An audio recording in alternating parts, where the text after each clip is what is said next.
What happens when you least expect it? When a seemingly innocent conversation with your neighbor's teenage son takes an unexpected turn, leaving you questioning everything you thought you knew about relationships, trust, and personal growth. It's a story of honesty, raw emotions, and the surprising ways in which we connect with the people around us. But be warned, this isn't just another everyday story. It's one that stayed with me for years. Don't forget to like the video, share your thoughts or story in the comments, and subscribe to stay updated with our latest stories. Now before I begin, tell me where you're watching from. I'd love to know which cities and towns are joining me for this memory that stayed with me for years. It was a late afternoon when it happened, a moment so unexpectedly raw and honest that I still can't shake the memory of it, even after all these years.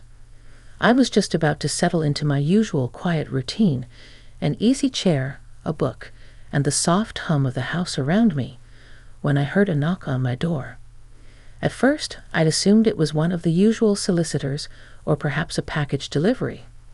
But when I opened it, I was taken by surprise. It was Ben and my neighbor's teenage son. Now, Ben and I weren't exactly close. He was a quiet kid, kept mostly to himself, and to be honest, I never really paid much attention to him. I'd see him around, walking the dog or mowing the lawn, but beyond the occasional wave or polite nod, we didn't interact much. He was a teenager, after all, probably more interested in his friends or whatever was going on in his own world. But there he was, standing on my doorstep, looking a little awkward but with an air of determination I hadn't expected from him. He looked older than I remembered, taller, more grown-up in the way teenagers always seem to when they cross some invisible threshold into adulthood. His dark eyes had a seriousness that wasn't there the last time I'd spoken to him. I didn't know why, but I had the sudden sense that something important was about to unfold.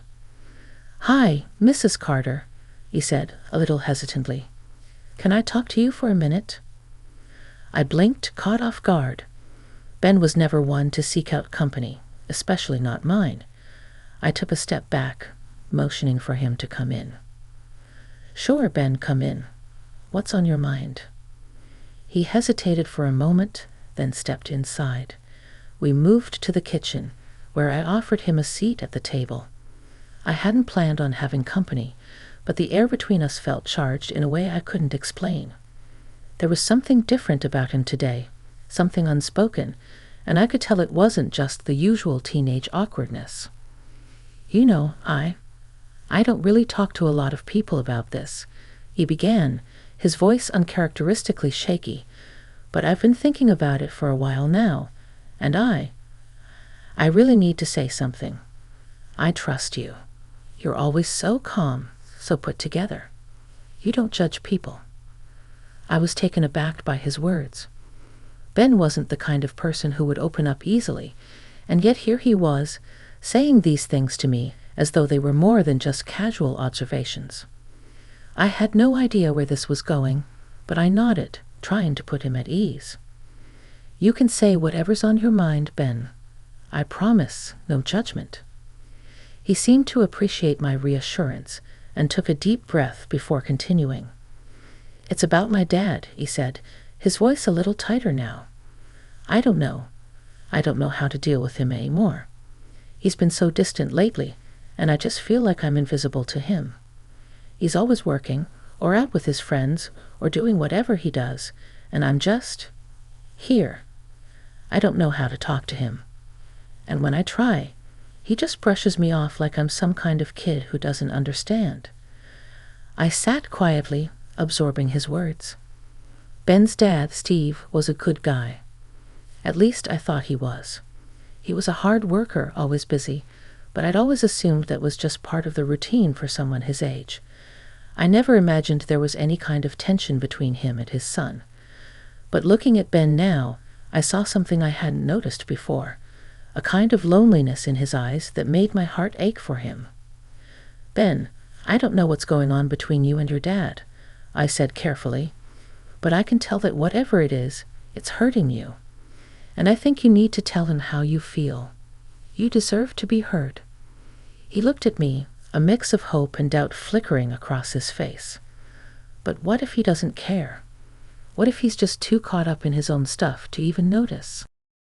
I could see the struggle in him, the fear of being ignored, of being invisible in the eyes of someone who should care most of all. I could relate to that more than he probably knew.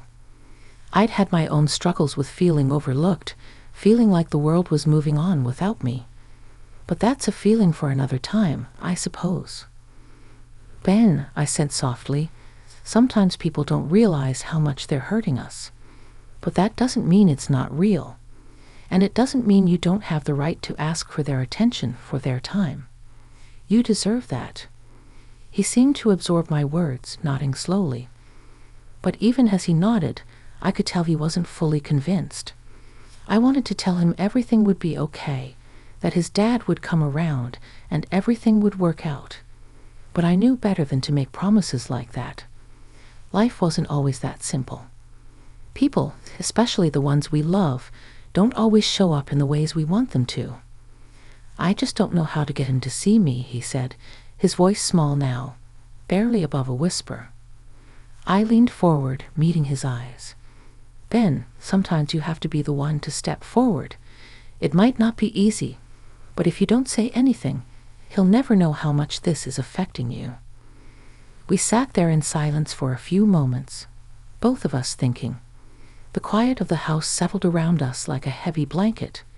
It was one of those moments that felt suspended in time, neither of us saying anything, but both of us understanding something important about the other. I wasn't sure how or why, but in that instant I felt a deeper connection to this young man than I had ever expected. His honesty had taken me by surprise, and as he stood to leave, he looked at me, and for the first time, I saw a flicker of something more than just teenage uncertainty. There was gratitude in his gaze. "Thanks, Mrs. Carter," he said quietly, almost shyly. "I'll think about what you said. Really, I will." "You're welcome, Ben. Take care of yourself, okay?" I replied, watching him as he walked out of my kitchen and back into the world. As I closed the door behind him, I couldn't help but feel a little lighter, a little more hopeful. In the space of a few minutes, Ben had opened up to me in a way that I hadn't expected, and in turn, I had opened up to him in a way that felt meaningful. Maybe, just maybe, it was the beginning of something new for both of us. I didn't know it then, but that conversation would stay with me for years to come, a quiet reminder of how, sometimes, the most unexpected people and moments can leave the deepest marks on our hearts. It wasn't long after Ben left that I found myself sitting at the kitchen table, still turning over the conversation in my mind. I couldn't shake the feeling that something had shifted, not just between Ben and me, but in myself too. It had been years since anyone had trusted me like that, since anyone had opened up to me in such an honest, vulnerable way. I wasn't a therapist, or even someone who felt like I had a lot of wisdom to offer. But I knew that in that moment, I had given Ben something he was desperately searching for, a safe space to express himself without judgment.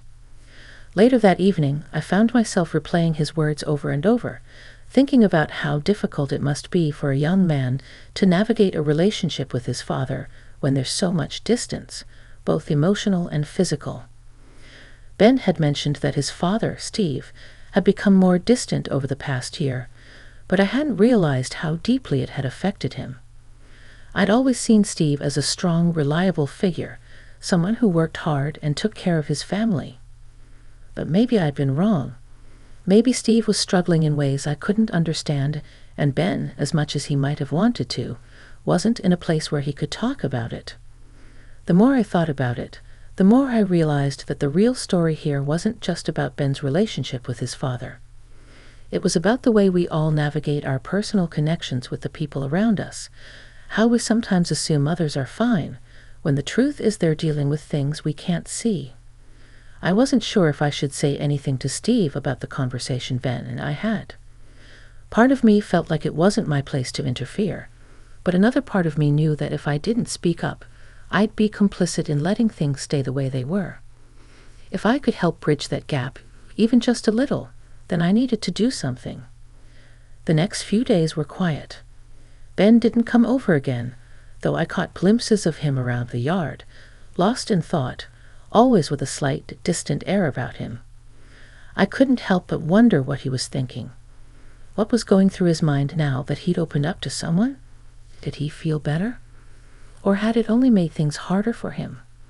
I wanted to believe that having someone listen to him would help, but part of me worried that it might have only reminded him of how much he was lacking from his father. It was a few days after that when I ran into Steve at the mailbox. He was coming from the opposite direction, carrying a couple of grocery bags, looking as if he'd just come from another long day at work. I nodded in greeting, the kind of casual neighborly wave we always exchanged, but for some reason today felt different.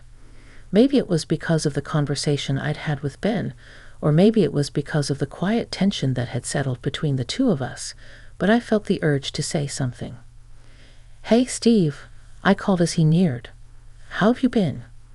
He glanced up, surprised by my sudden approach, but then his usual smile broke through, the same easygoing expression I'd known for years. "Oh, hey there, Mrs. Carter. I'm doing all right, just busy as usual. You know how it is." I nodded, though I couldn't shake the sense that there was something more beneath the surface. Steve had always been someone who seemed comfortable in his own skin, someone who exuded confidence. But today I saw something else in him, a wariness that wasn't there before. It was subtle, but it was there. "You know," I said, taking a deep breath, "I had a conversation with Ben the other day." His expression shifted immediately, becoming guarded. "Oh, about what?" I hesitated. Part of me felt like I was stepping on dangerous ground, but another part of me felt that if I didn't say something, I might regret it. "He seemed a little down, Steve. I don't want to overstep, but I think he's feeling a little distant from you. He told me he's been trying to talk to you, but it's been tough." Steve shifted uncomfortably, his eyes darting away for a moment as though he were searching for a way to respond without sounding defensive. "Ben's a good kid," he said after a pause. "He's just going through that phase. You know how teenagers are. They think they have it all figured out." I didn't buy it. I had seen the way Ben's face had looked when he spoke about his dad, the frustration mixed with a quiet, desperate hope. Ben wasn't asking for much, just a little attention, a little validation. He wasn't looking for answers, just for someone to notice that he was there. I didn't know Steve's side of things, but I couldn't shake the feeling that he was either blind to it, or he was burying something beneath that facade of being the strong, silent father. "Steve," I said gently, "it's not just a phase. I've seen Ben struggle with this for a while now. He just wants to know that you're there for him." There was a long pause before Steve finally met my gaze. He looked like he was about to say something but stopped himself. The look on his face was one I hadn't seen before, vulnerable, almost apologetic. It caught me off guard. I had always seen Steve as a confident, capable man, but in that moment, I realized there was more to him than I had ever known. "I don't know what's been going on," he said slowly, his voice quieter now. "I guess I've just been caught up in everything else. Work. Life. It's been hard to find the time for him. I guess I didn't realize how much I've been missing." His admission surprised me, but in a way, it also made sense. Life could have a way of swallowing you up if you let it. I could see now that Steve was in a place where he was doing his best to hold everything together, but in the process, he had been neglecting the very thing that mattered most, his relationship with his son. "You're not alone in this, Steve," I said softly. "You just need to show him that you see him, that he's not invisible."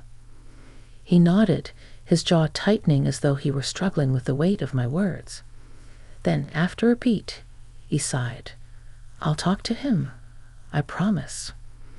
We stood there for a moment, both of us lost in thought. I didn't know if Steve would keep his word, but in that moment I believed him. There was something raw in his admission, something I hadn't expected. Maybe it was the beginning of a change for him too. As I watched Steve walk back to his house, I realized that sometimes the hardest part of any relationship, whether it's with a spouse, a child, or a neighbor, is simply being honest about what's not working. And sometimes all it takes is one person to reach out, to say the things no one else is saying, in order to start healing those unspoken wounds. I wasn't sure what would happen next. Would Ben and Steve have the conversation they needed to have? Would things get better between them? I didn't have the answers, but for the first time in a long time, I felt hopeful. Maybe this was the beginning of something for both of them. And maybe, just maybe, it was the beginning of something new for me too. A week had passed since that conversation with Steve, and I hadn't seen much of Ben or his father around the neighborhood. The silence between our houses felt heavier somehow, like a quiet anticipation hanging in the air. I didn't want to be intrusive, but I couldn't help wondering if things had changed between them. Had Steve really spoken to Ben? Had their relationship started to shift in any meaningful way? Or had it all been forgotten, lost in the chaos of everyday life? I found myself thinking about it more than I'd like to admit. It wasn't just curiosity. It was something deeper, something that resonated with me. I'd been there before, feeling unseen, disconnected from the people who should have mattered the most. And yet, I also knew that healing didn't always come quickly or easily. I had to remind myself that this was their journey, not mine to navigate. It was a Sunday afternoon when Ben knocked on my door again. This time, I was expecting him. The moment I heard the sound of his knock, I knew it was him. It was a different kind of knock than before. There was a steadiness to it, a sense of purpose behind it that made my heart quicken. I opened the door, and there he was, standing a little taller than I remembered, though his eyes still carried that same weight. But today they were different.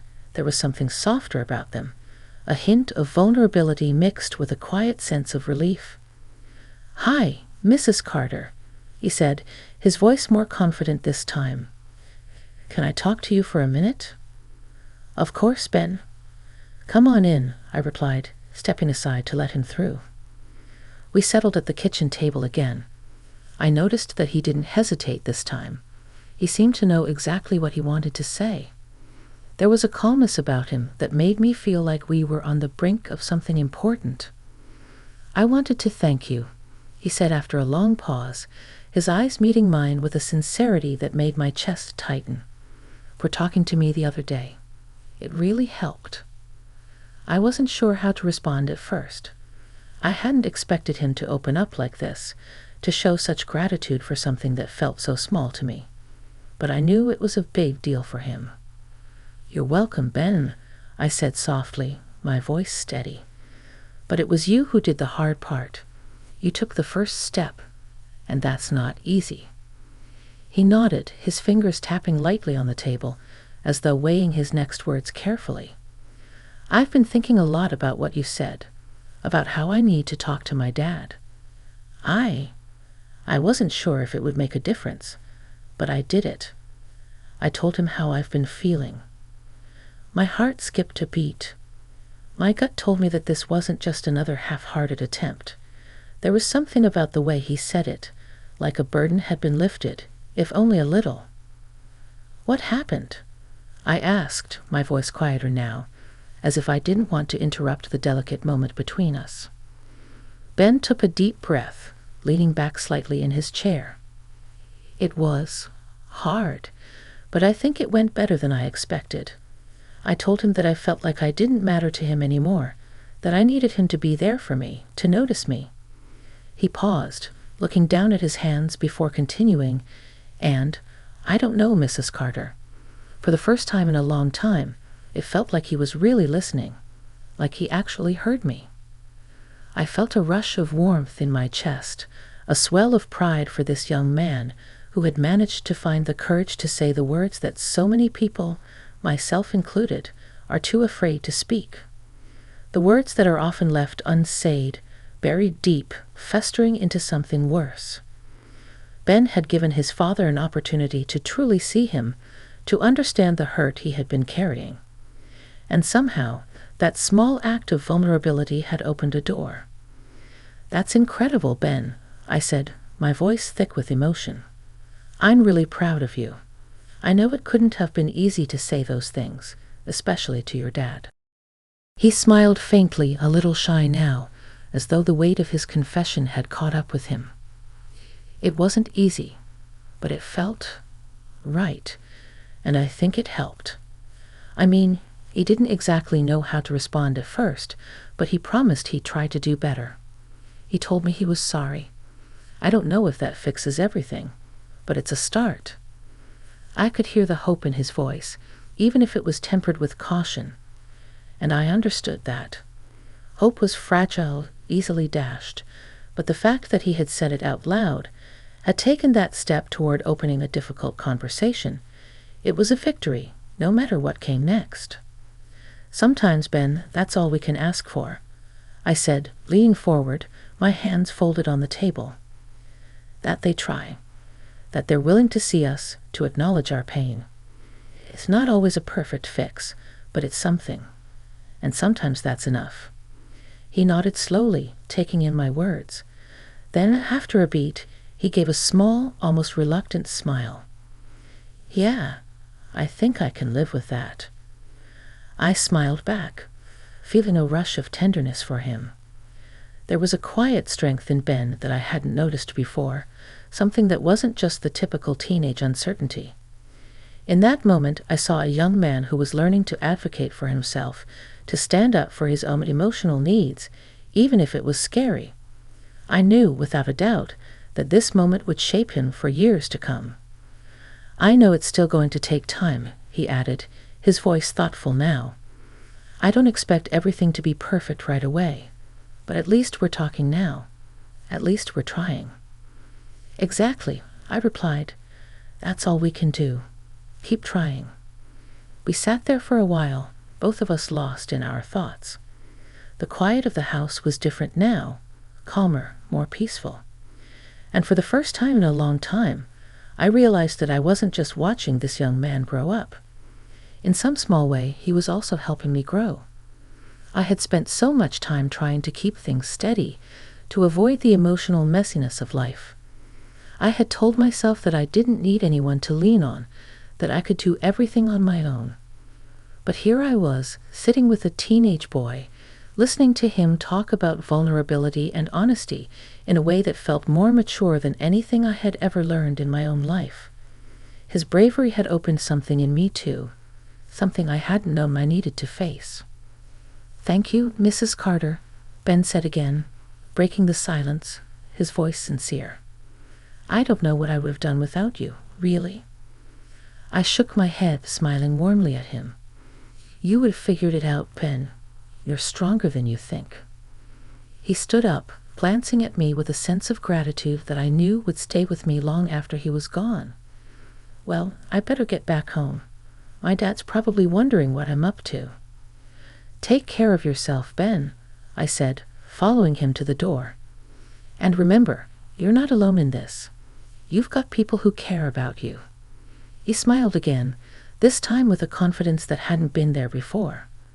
"I know. Thanks again." And with that, he left, disappearing into the quiet of the afternoon. I stood there for a long moment, feeling a quiet sense of fulfillment, as though something had clicked into place, not just for Ben, but for me too. Life wasn't always easy, and we didn't always get the outcomes we hoped for.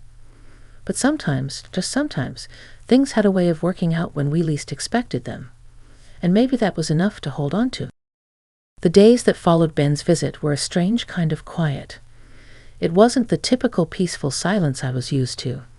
It was different, tinged with a sense of change.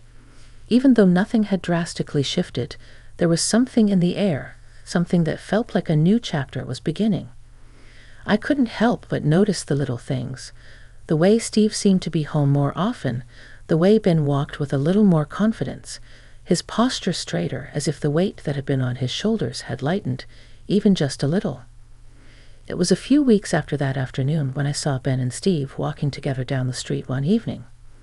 It was a casual walk, nothing extraordinary. Just the two of them, side by side, their hands shoved into their pockets.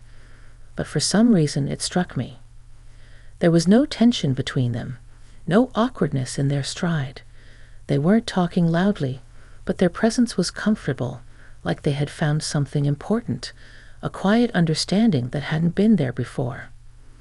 I couldn't help but smile as I watched them, though I tried not to let them see. I was just a neighbor, not someone who should be prying into their personal business. But after everything that had happened, after all the emotions Ben had shared with me, and the way I had watched Steve struggle to open up, well, this small scene felt like a victory. It was the kind of victory that wasn't marked by grand gestures, but by the slow, steady progress of two people trying to rebuild something that had been broken. Later that evening, I was sitting in my usual spot in the kitchen, reading a book with a cup of tea, when there was another knock at my door. My heart skipped a beat, half expecting it to be Ben again, but when I opened it, it wasn't him. It was Steve. I hadn't seen Steve alone in a while, and something about his demeanor tonight made me pause. He stood there for a moment, looking at me like he was about to say something important. His eyes weren't as guarded as they had been before. In fact, he seemed almost relieved, if not a little nervous, like someone who had finally gathered the courage to do something they knew was long overdue. "Hi, Mrs. Carter," Steve said, his voice lower than usual. "Can I come in for a minute?" "Of course, Steve. Come on in," I replied, stepping aside to let him pass.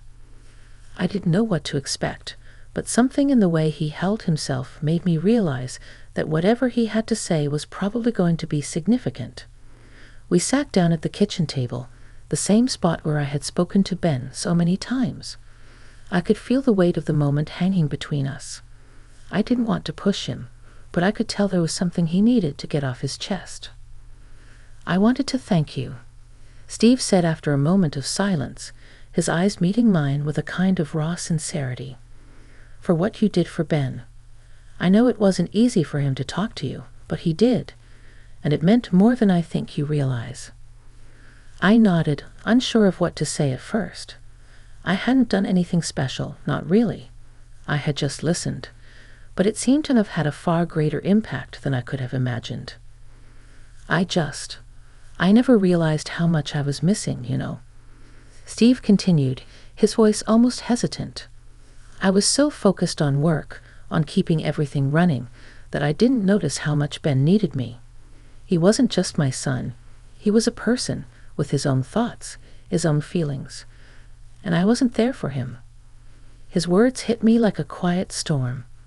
I had known that Steve was struggling, but hearing him acknowledge it so openly, without any defensive,ness, took me by surprise. It was an admission that didn't come easily, especially not from someone like him. I think I've been afraid too," he said, his voice softening.